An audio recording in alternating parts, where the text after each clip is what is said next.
الحمد للہ رب العالمین والصلاة والسلام علی اشرف الانبیاء والمرسلین وعلی آلہ واصحابہ اجمعین۔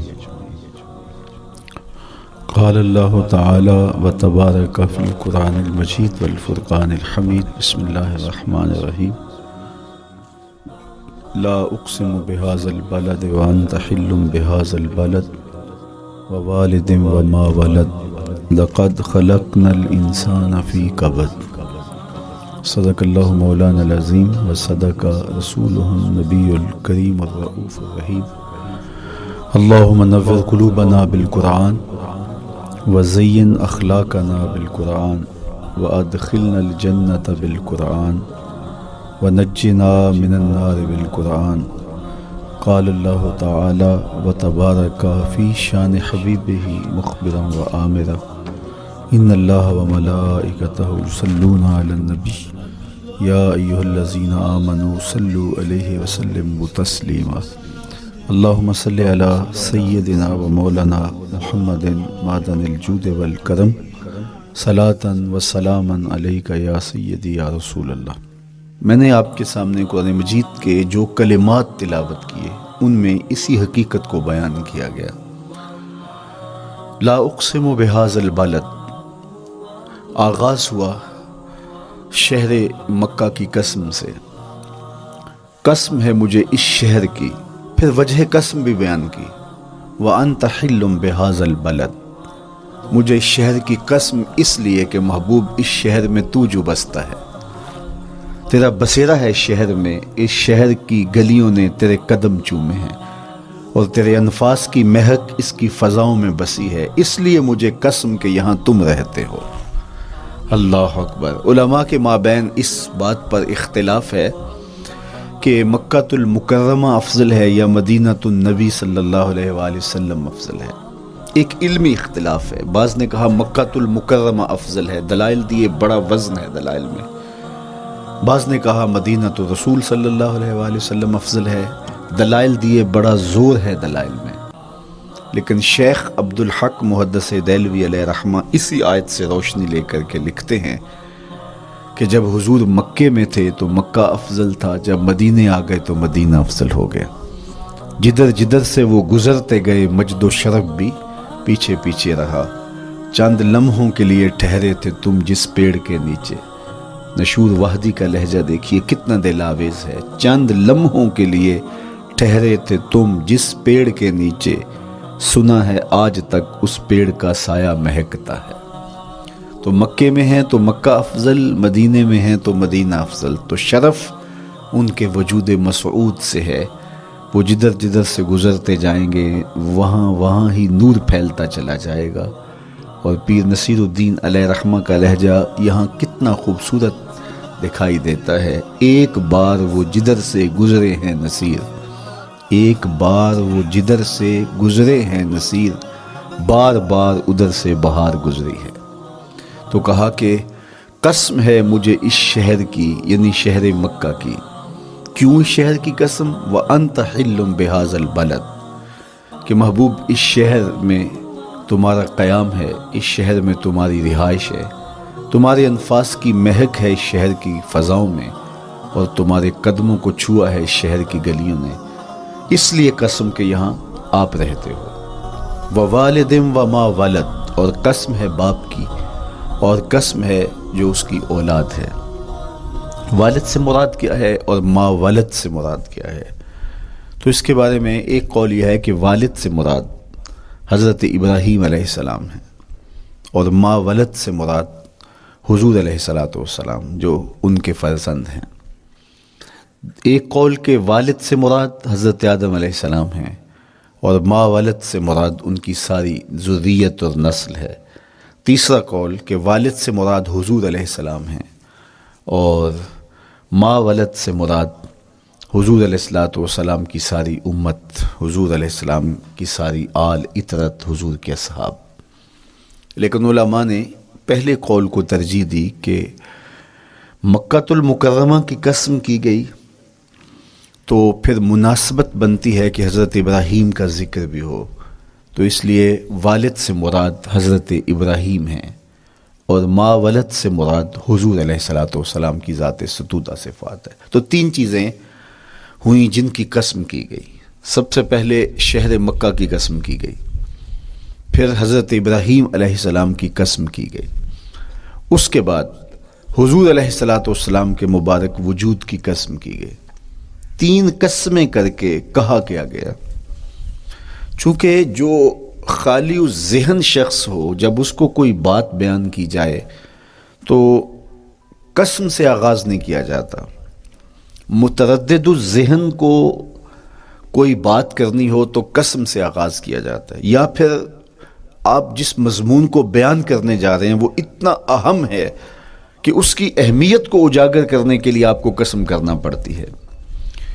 تو یہ جو ما بعد کا مضمون ہے جس کو میرے رب نے بیان کیا، اس سے قبل ایک نہیں، دو نہیں، تین قسمیں کی، تو پھر کان تو کھڑے ہو گئے، سماعتیں تو بچھ گئیں کہ وہ کون سی شے ہے جس کو بیان کرنا مقصود ہے، اور اس سے قبل قسم پہ قسم کی جا رہی ہے۔ قسم محبوب شہر مکہ کی، قسم محبوب تیرے والد بزرگوار حضرت ابراہیم علیہ السلام کی، اور قسم تیرے پاکیزہ وجود کی۔ اب انسان بالکل سماعتیں بچھا کے منتظر ہے کہ قسم کی کس بات کی جا رہی ہے، کس بات پہ قسمیں ہو رہی ہیں۔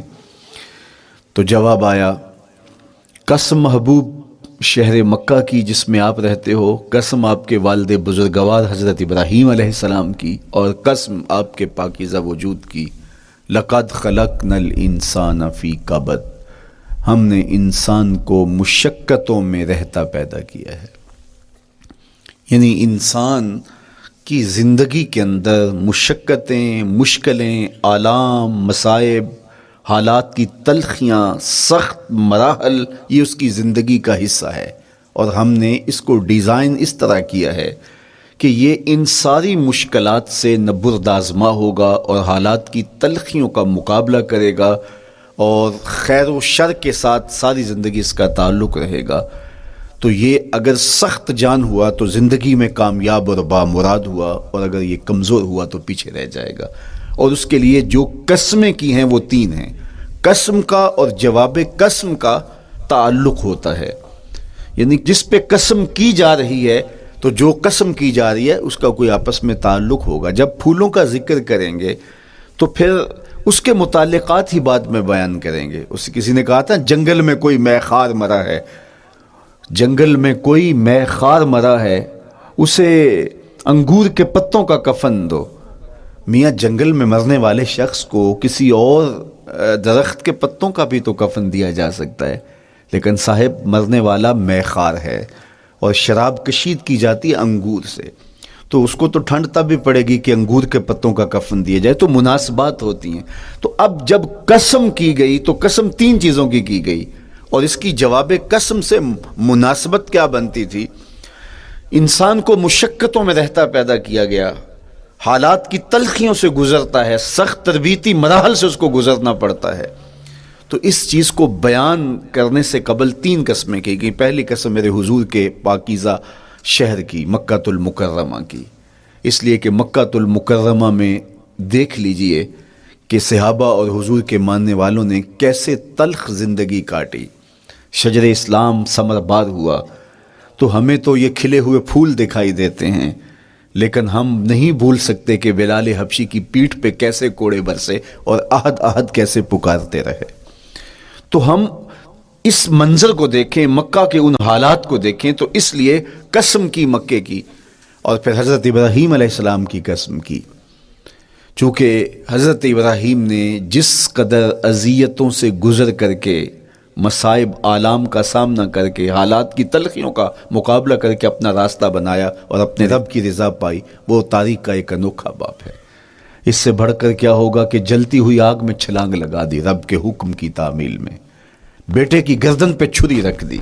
یہ تماشا لب بام نہیں تھا، منا کی وادی میں وہ انوکھا واقعہ رقم ہوا کہ آج بھی تاریخ انگشت بدندہ ہے کیا ایک باپ، اور وہ اس بیٹے کو ذبح کرنے کے لیے آمادہ ہو گیا جو اس کی آنکھوں کا نور ہے اور دل کا قرار ہے، رب سے مانگ مانگ کے لیا، لیکن تعمیل ارشاد میں اس بیٹے کی گردن پہ چھری رکھنے کے لیے باپ تیار ہو جاتا ہے اور اس کو ذبح کرنے کے لیے آمادہ ہو جاتا ہے، حتیٰ کہ بیٹے کو لٹا لیتا ہے اور ہاتھ میں چھری پکڑ کے بیٹے کی گردن پہ رکھ کے پوری ہمت کے ساتھ جب چھری چلاتا ہے تو آواز آتی ہے فلما اسلم وتلہ للجبین ونادیناہ ان یا ابراہیم قد صدقت الرؤیا انا کذالک نجزی المحسنین۔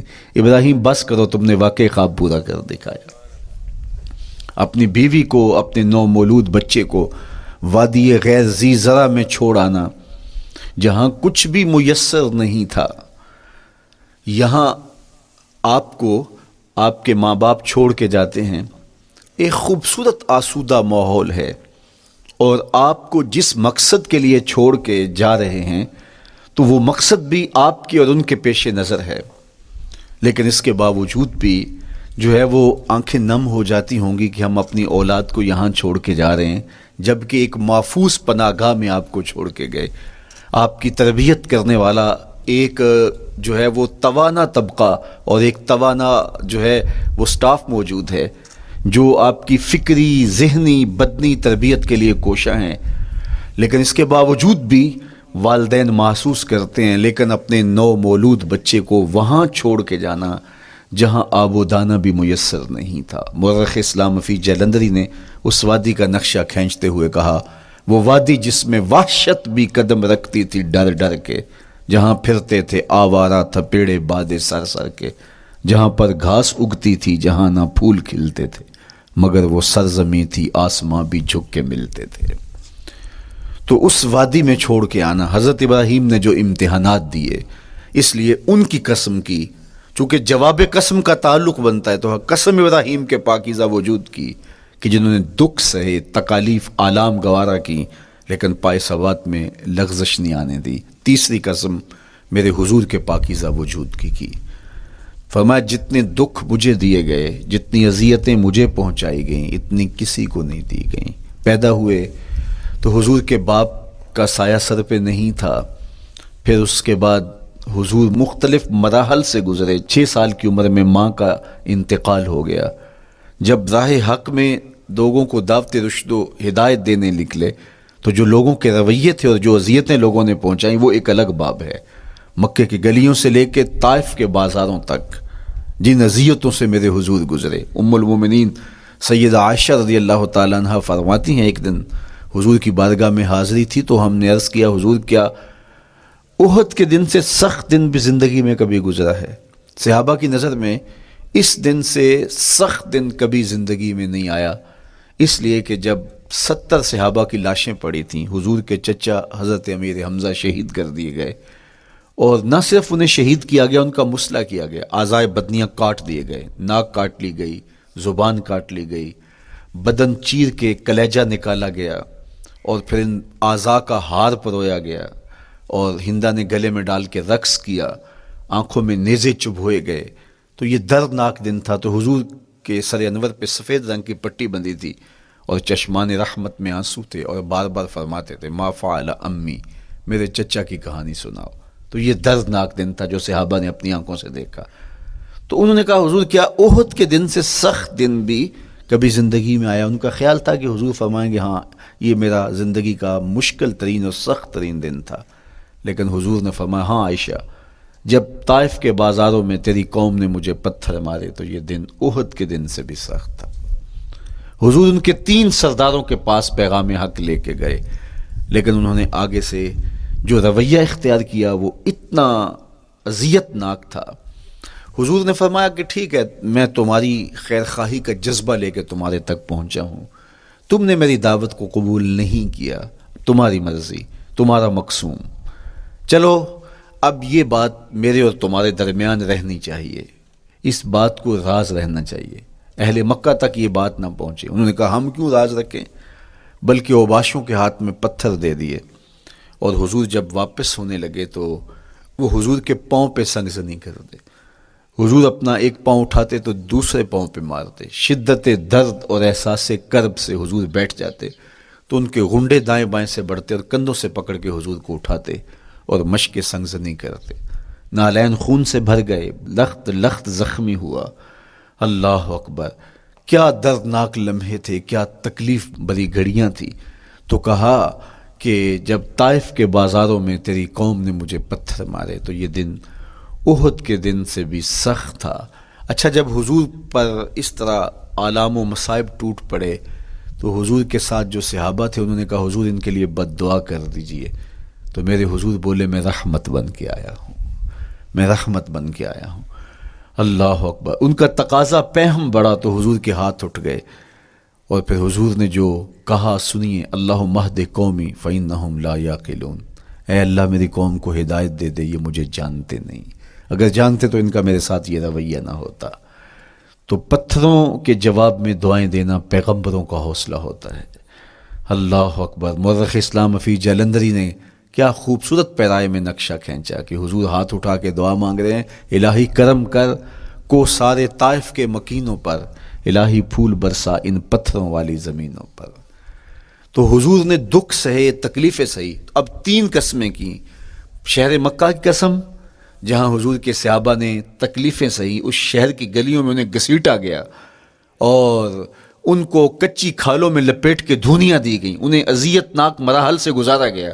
حضرت ابراہیم مشکل سے مشکل زندگی کاٹی اور رب کی رضا جوئی کے لیے کوشاں رہے، اور میرے حضور نے سخت ترین اذیتوں، مقاومتوں، مخالفتوں اور تکلیفوں کا سامنا کیا.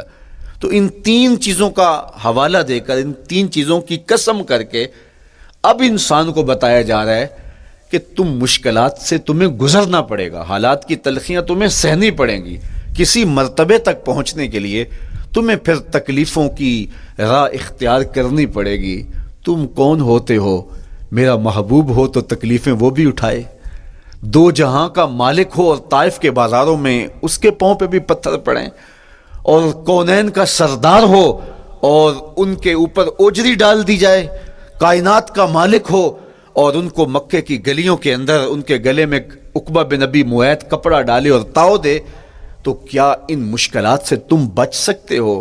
جب تم کسی منزل تک پہنچنا چاہتے ہو تو پھر یہ حوالے ماضی کے دیکھ لو. 3 قسمیں کر کے اس حقیقت کو بیان کیا. ابراہیم علیہ السلام کے وجود کو دیکھ لو، حضرت مصطفیٰ کریم علیہ السلام کی ذات ستودہ صفات کو دیکھ لو، اور مکے کی گلیوں میں صحابہ کے ساتھ جو ظلم اور جبر ہوئے اور انہوں نے جو مصیبتیں اور مشقتیں کاٹی وہ ساری دیکھ لو. تو 3 قسمیں کھا کر کے کہا کہ بے شک انسان مشقتوں میں رہتا پیدا کیا گیا ہے. اس لیے قافلہ انسانی کے وہ افراد جو کسی منزل کے متلاشی ہوتے ہیں، جو جستجو کی زندگی بسر کر رہے ہوتے ہیں، ان کو پھر مشکلات سے گزرنا پڑتا ہے اور حالات کی تلخیاں ان کو گوارا کرنا پڑتا ہے، کشاکش حیات سے ان کو ٹکرانا پڑتا ہے، اور ان کو آگے بڑھنے کے لیے ان کو تکلیفوں سے گزر کر کے، جان گسل مراحل سے گزر کر کے پھر منزل کی طرف عازم سفر ہونا پڑتا ہے. کیا میں نے اس خاکدان سے کنارہ جہاں رزق کا نام ہے آب و دانہ، پلٹنا جھپٹنا جھپٹ کر پلٹنا لہو گرم رکھنے کا ہے ایک بہانہ. پرندوں کی دنیا کا درویش ہوں میں کہ شاہی بناتا نہیں آشیانہ. تو زندگی مشکل مراحل سے گزر جانے کا نام ہے. اقبال نے کہا تھا ہے شباب اپنے لہو کی آگ میں جلنے کا نام. یہ زندگی آسان نہیں ہے، یہ حالات کی تلخیوں کا مقابلہ کرنے کا نام ہے، یہ ضبط نفس کا نام ہے، یہ اپنے من کی تربیت کا نام ہے.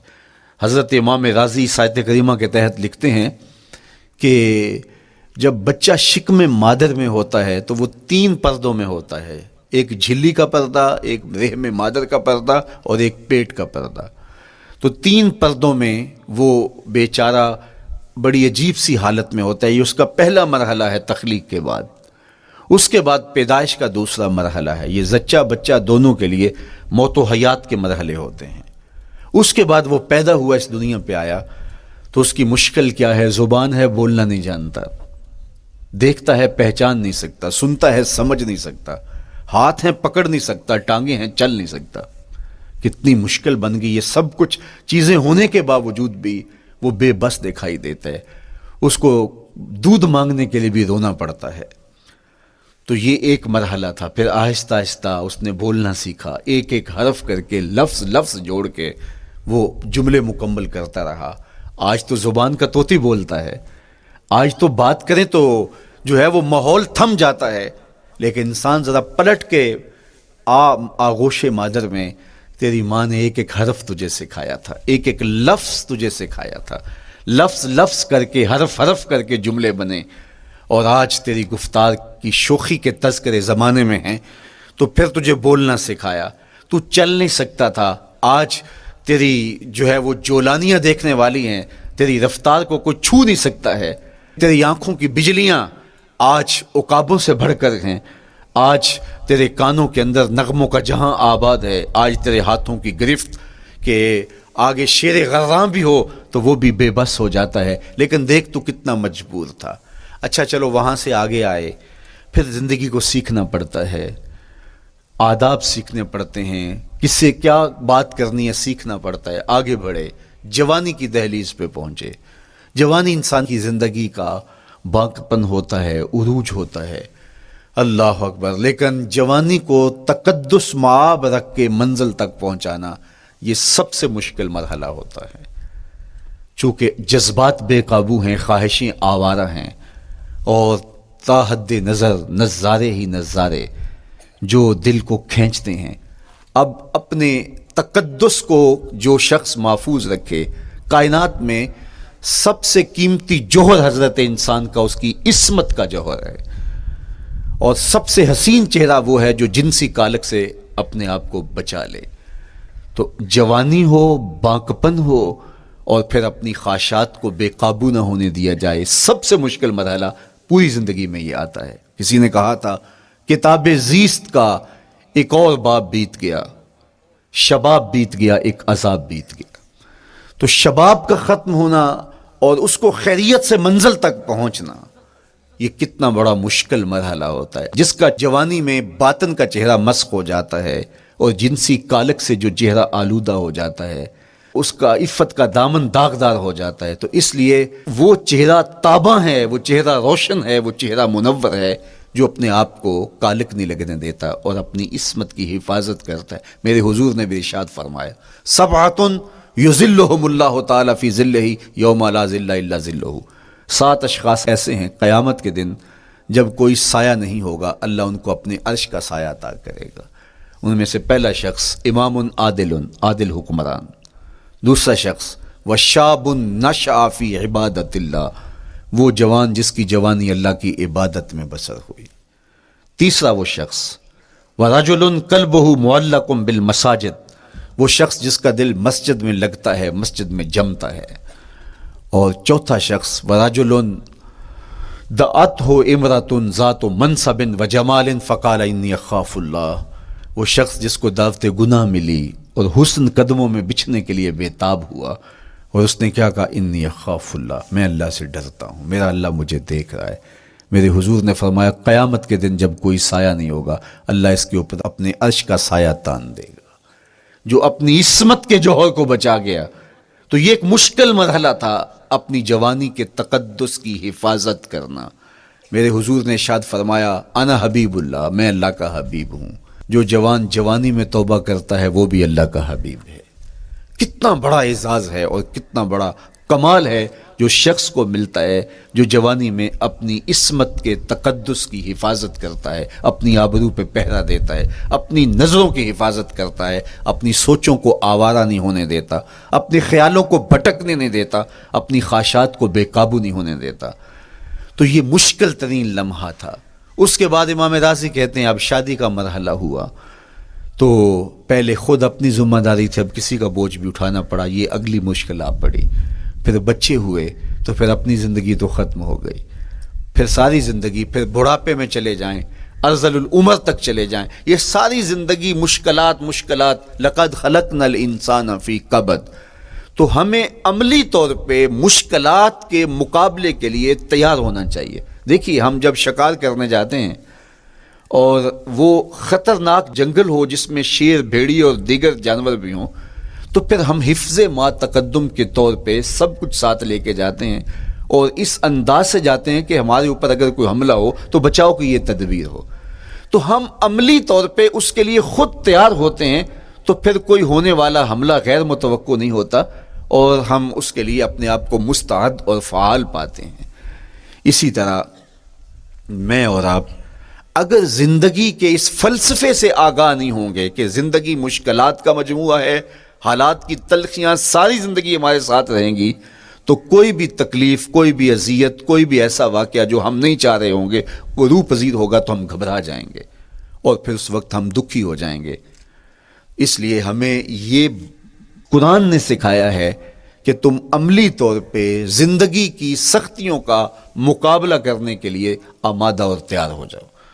قرآن مجید میں جو صبر کا لفظ ہے اس کا مفہوم یہ ہے کہ حالات کی جو تلخیاں تمہارے اوپر آتی ہیں، وہ غربت بھی ہو سکتی ہے، وہ بیماری بھی ہو سکتی ہے، وہ لوگوں کی عداوت اور دشمنی بھی ہو سکتی ہے، وہ اور بہت ساری چیزیں ہوتی ہیں، وہ جنگوں کی حالت کا بپا ہو جانا اور تمہارا دشمنوں کے نرغے میں گر جانا، یہ سب کچھ ہو سکتا ہے۔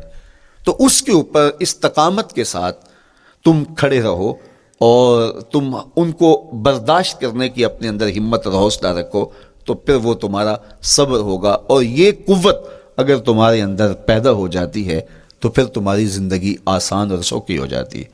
لیکن اگر یہ دولت تمہیں نصیب نہیں ہوتی تو پھر ساری زندگی دکھوں اور شکووں سے بھری رہتی۔ اس لیے ہمیں یہ چیز سیکھ لینی چاہیے کہ زندگی نام ہی مشکلات سے نہ برد آزما رہنے کا ہے۔ عملی طور پہ ہم دیکھو، ہمیں پتہ ہے سردی آ رہی ہے تو اس کا ہم پہلے انتظام کرتے ہیں، تو سردی ہمیں دکھی نہیں پھر کرتی، ہم سردی سے بھی لطف لیتے ہیں، موسم برسات سے بھی مزہ لیتے ہیں، اور گرمی سے بھی ہم ایک حاص حاصل کر لیتے ہیں اگر ہم اس کو جو ہے اس کے لیے عملی طور پہ اپنے آپ کو تیار کر لیں۔ لیکن اگر ہم اس کے لیے تیاری نہیں کریں گے تو سوائے گھبراہٹ کے اور کچھ نہیں ہوگا۔ تو مجھے اور آپ کو عملاً اپنے آپ کو اس بات کے لیے آمادہ کرنا پڑے گا کہ زندگی ان حالات کی تلخیوں سے ٹکرانے کا نام ہے، اور ساری زندگی ہمیں ان مراحل سے گزرتے رہنا پڑے گا۔ اور قرآن نے جو ہے وہ 3 قسمیں کر کے، اور 3 قسمیں بھی شہر مکہ کی اور محبوب کریم کے پاکیزہ وجود اور جناب ابراہیم علیہ السلام کی، تاکہ تمہیں پتہ چلے جب ان کو بھی ان مراحل سے گزرنا پڑا میں اور آپ کیا بیچتے ہیں۔ اس لیے ہمیں اپنی زندگی کو ان راہوں پہ ڈالتے ہوئے صبر اور استقامت، اب صبر اور استقامت کی دولت ہمیں کیسے نصیب ہوگی، یہ دولت کس طرح، یہ قوت راسخہ ہمارے اندر کیسے پیدا ہوگی، اور کس طرح ہمارے من کے اندر یہ چیزیں سمائے گی۔ اللہ تعالیٰ کی خشیت، اس پر توکل، اس پر بھروسہ، اور اللہ تعالیٰ جل شانہ کی طرف سے ہر کام کے ہونے کا یقین ہمارے اندر یہ استقامت اور یہ حوصلہ پیدا کرتی ہے یہ چیز۔ اس لیے مجھے اور آپ کو اپنی پوری زندگی میں اس عمل سے گزر کر کے اپنے آپ کو مضبوط ترین صورتحال میں لا کے کھڑا کرنا پڑے گا، اور یہی زندگی کا جمال ہے۔ تو اب پھر دیکھیے قرآن کیا کہہ رہا ہے، لا اقسم بہذا البلد وانت حل بہذا البلد ووالد وما ولد، 3 قسمیں کی۔ اس کے بعد ارشاد فرمایا لقد خلقنا الانسان فی کبد، ہم نے انسان کو مشکلوں میں، مصائب میں، آلام میں رہتا ہوا پیدا کیا۔ کہتے ہیں جب حضرت انسان کی تخلیق ہوئی تو اس کا خمیر جب گویا جا رہا تھا تو اس کے اوپر 39 دن تک آزمائشوں کی، دکھ